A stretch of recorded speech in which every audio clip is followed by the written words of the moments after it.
Hello friends, कैसे हैं आप सभी लोग। उम्मीद करता हूं कि आप स्वस्थ और मस्त होंगे और अपनी पढ़ाई पूरे मन और लगन से कर रहे होंगे। आप सभी को पता होगा कि हमने पिछले वाली वीडियो में क्लास 10th का नॉन हिंदी चैप्टर नंबर 4 हमने पढ़ चुका है। चैप्टर का नाम क्या है, देखिए आपके पास चैप्टर का नाम आ गया, बाल गोविंद भगत नॉन हिंदी क्लास 10th। ये है एक रामवृक्ष मैनापुरी इसको लिखे हुए हैं, इसके यानी कि रचनाकार है। और यह एक प्रकार का रेखा चित्र है। रेखा चित्र कहते किसे हैं सब, कि रेखा चित्र किसे कहते हैं, ठीक है।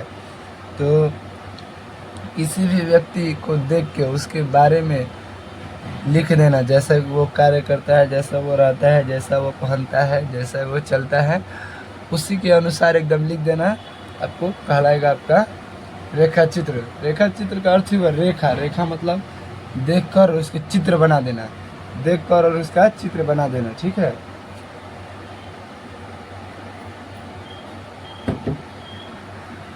ठीक है, रेखा चित्र समझ में आ गया। आइए देखते हैं, हमने एक बढ़िया सा पंच लाइन लिखा है। पंच लाइन नहीं, अच्छा मोटिवेशनल लाइन है। देखिए क्या बोलता है, बाल गोविंद भगत सिर पर, ये नहीं जी, ये लाइन है, ये दिख रहा है ना आपको।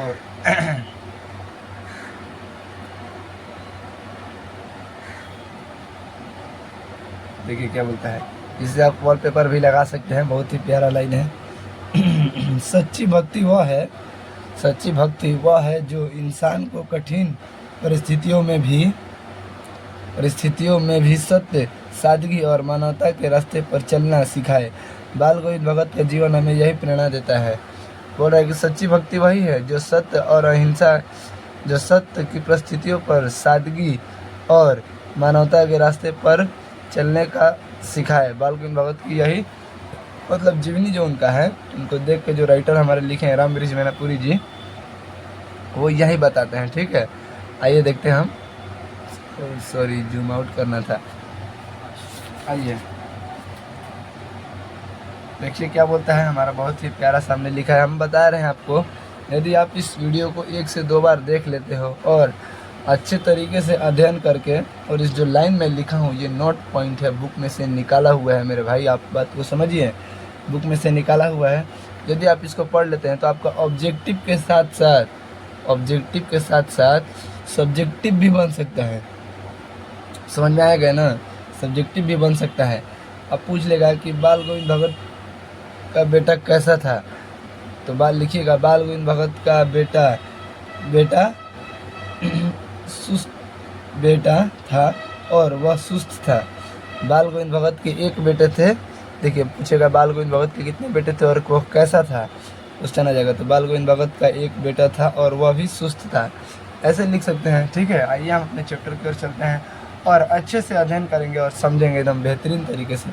हम पढ़ रहे हैं बाल गोविंद भगत, पढ़ रहे हैं क्या, बाल गोविंद भगत नॉन हिंदी है क्लास 10th, ठीक है भाई बच्चों, मेरे छोटे भाई बहन।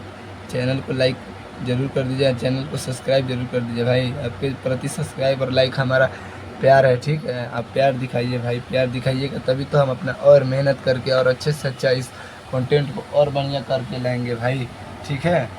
देखिए मैं नाच गाना का वीडियो नहीं बनाता हूँ, एजुकेशनल चैनल है अपना प्यारा सा, और इस पढ़ाता हूँ, ठीक है, फ्री में। अभी मेरे का हमारा यह स्लोगन रहेगा कि फ्री में बच्चों को हम पढ़ाएंगे, फ्री में। जिसके पास अच्छी आर्थिक स्थिति नहीं होगी उसके पास, जिसके पास सिर्फ स्मार्टफोन होगा, हम उसको अच्छे से पढ़ाएंगे, ठीक है।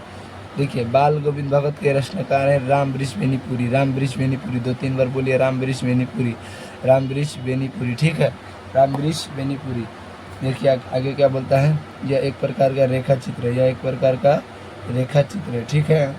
बाल गोविंद भगत क्या थे, तो बाल गोविंद भगत एक गृहस्थी थे, ठीक है। बाल गोविंद भगत एक गृहस्थी थे और वह साधु की जैसे दिखने में लगते थे, ये भी आ सकता है।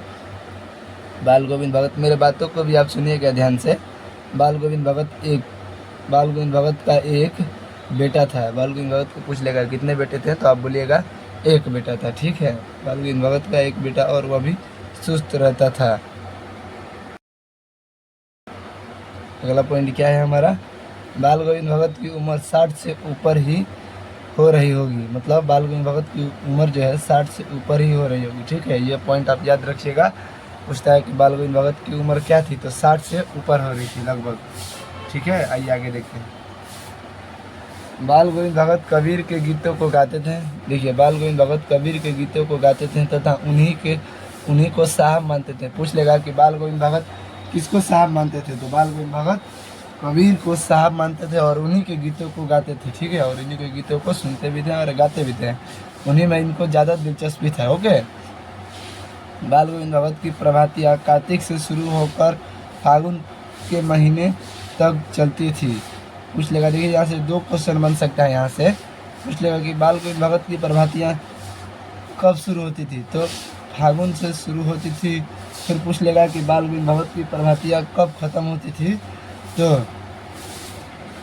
नहीं, कार्तिक से शुरू होती थी और फागुन तक चलती थी।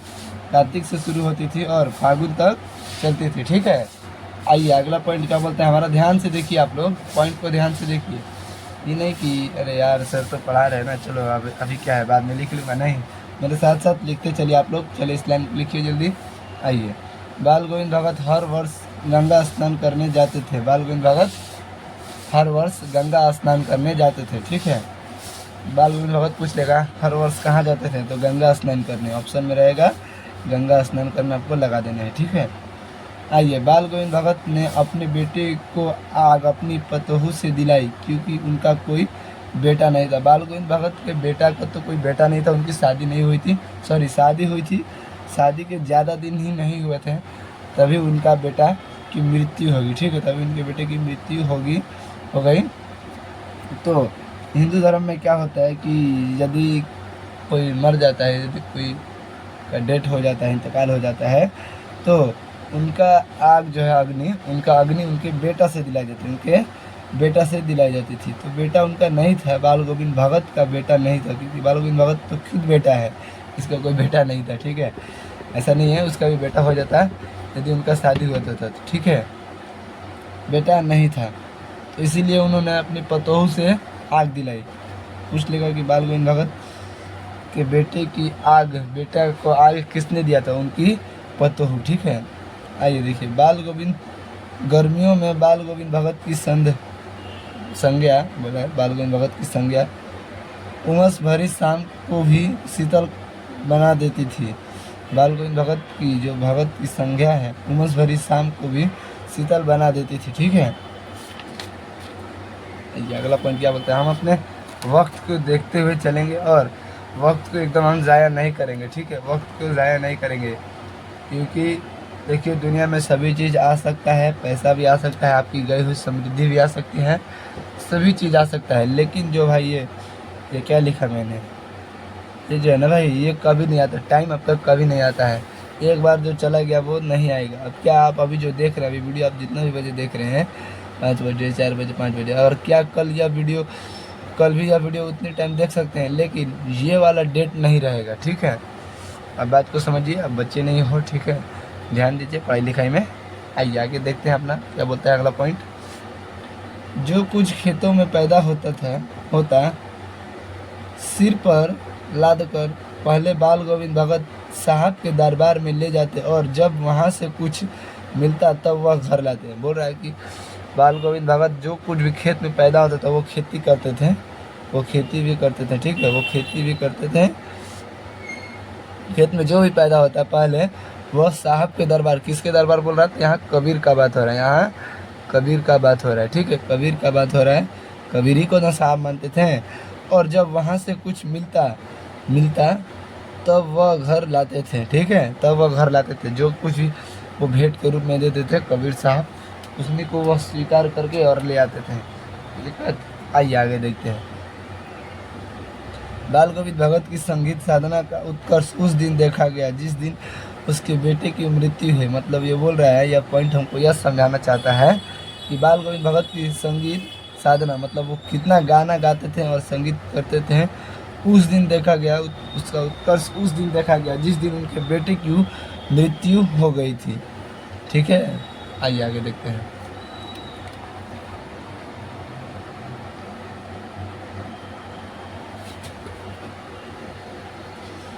बाल गोविंद भगत की पतोहू सुंदर और सुशील थी। बाल गोविंद भगत की पतोहू कैसी थी, तो सुंदर और सुशील थी। देखिए बहुत ही बढ़िया और सुंदर और सुशील थी, ऐसे जैसे बहुत ही अच्छी थी। हम क्या अब उदाहरण थे, जैसे हम देखे तो नहीं है, हम भी पढ़े हैं और अभी पढ़ रहे हैं, तो पढ़िए आप भी।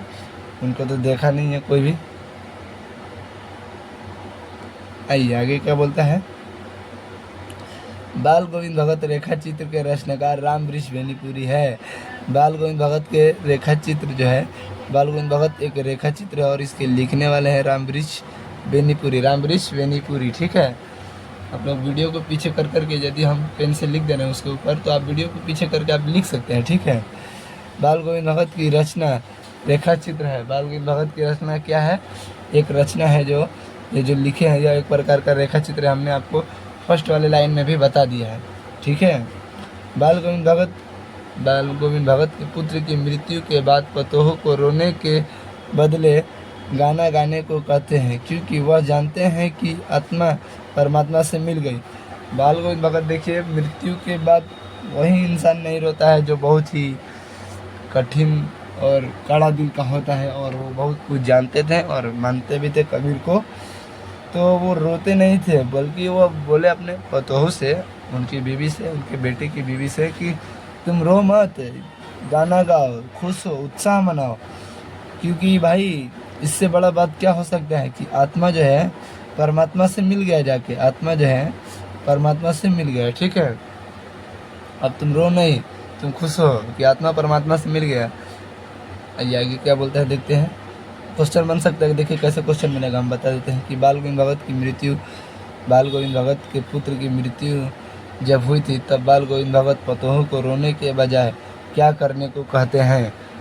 ऐसे आ जाएगा आपका क्वेश्चन, और कुछ भी लैंग्वेज बदल के आएगा, लेकिन आएगा तो भाई इसमें से ही आएगा, इतना तो आपको मैं 100% गारंटी देता हूँ। आएगा तो भाई इसमें से ही आएगा, और बाकी आगे से आएगा नहीं। अगर आएगा तो आप क्वेश्चन बैंक पढ़िए, बुक पढ़िए आप अच्छे से, हम भी बुक पढ़े हैं तब भी यह लिख पाए हैं। और क्वेश्चन बैंक आप पढ़िए, देखिए अब ज़्यादा समय नहीं है, क्वेश्चन बैंक पढ़िए, और बुक भी आपको रीडिंग दे लेना है एक बार। और नोट्स जो है, ये जो हम नोट्स बनवा रहे हैं जो आप इसे भी याद कीजिए। देखिए चारों तरफ से ज्ञान लेंगे तभी हम अपने स्कोर अच्छा कर पाएंगे, नहीं तो हमारा स्कोर नहीं अच्छा हो पाएगा। ठीक है, बेटे की मृत्यु के बाद बाल गोविंद भगत ने पतोह को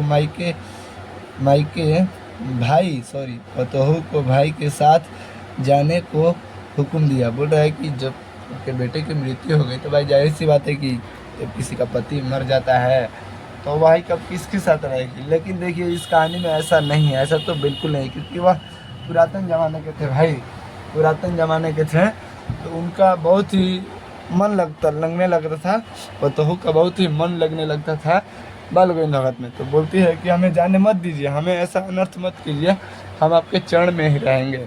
देखिए क्या बोलती है। बेटी की मृत्यु के बाद बाल गोविंद भगत ने पतोह को भाई के साथ जाने का हुक्म दिया। पतोह को भाई के साथ जाने का हुक्म दिया। इसके साथ जाने का हुक्म दिया बोलेगा, क्वेश्चन बन जाएगा कि बाल गोविंद भगत अपने बेटे की मृत्यु के पश्चात यानी कि बाद पतोह को किसके साथ भेजा? तो अपने भाई के साथ। ठीक है,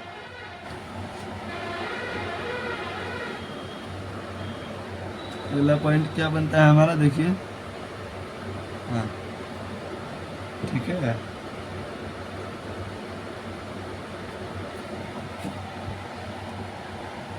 बाल गोविंद भगत सिर में कबीरपंथियों की सी मतलब बाल गोविंद भगत सिर में कबीरपंथियों की सी कनपट्टी टोपी पहनते थे। मतलब बोल रहा है कि बाल गोविंद भगत जो हैं सिर में कबीरपंथियों की जैसी कनटप्पी यानी कि टोपी पहनते थे। ठीक है, ये तो हमने आपको पढ़ के सुनाया ही था कि सच्ची भक्ति वह है जो इंसान को कठिन परिस्थितियों में भी सत्य, सादगी और मानवता के रास्ते पर चलना सिखाए। बाल गोविंद भगत की जीवन हमें यही प्रेरणा देता है। तो कैसा लगा वीडियो आप ज़रूर बताएं, और आप हमारे चैनल पर नए हैं तो चैनल को भाई सब्सक्राइब जरूर कर लें, अभी तक क्या कर रहे हैं। और वीडियो कैसा लगा एक प्यारा सा अपना कमेंट बताइए, और एक भाई लाइक तो बनता है, इतना मेहनत के लिए लाइक तो बनता है। देखो मैं भी पढ़ाई करता हूँ, मैं भी अभी एग्ज़ाम देने वाला हूँ, तो हमारा भी एग्ज़ाम है। फिर हमने सोचा कि भाई हमारे स्टूडेंट जो कि हम पे बिलीव करते हैं उनका भी एग्ज़ाम है, तो उनके लिए भी कुछ सोचना है ना भाई। तो हम आपके लिए भी कुछ सोचते हैं, इसी वजह से हम यहाँ पर देखिए इतना किसके पास टाइम है किसी को इतना लिख के फिर बताए और इसको ऐसे कैसे कर पाए। तो आप लोग हमारे मेहनत को समझिए, आप लोग हमारे मेहनत को समझिए और मेहनत के अनुसार हमें प्यार कीजिए और आप बताइए कैसा लगा वीडियो। तो मिलते हैं अगली वीडियो में, आज के लिए इतना ही।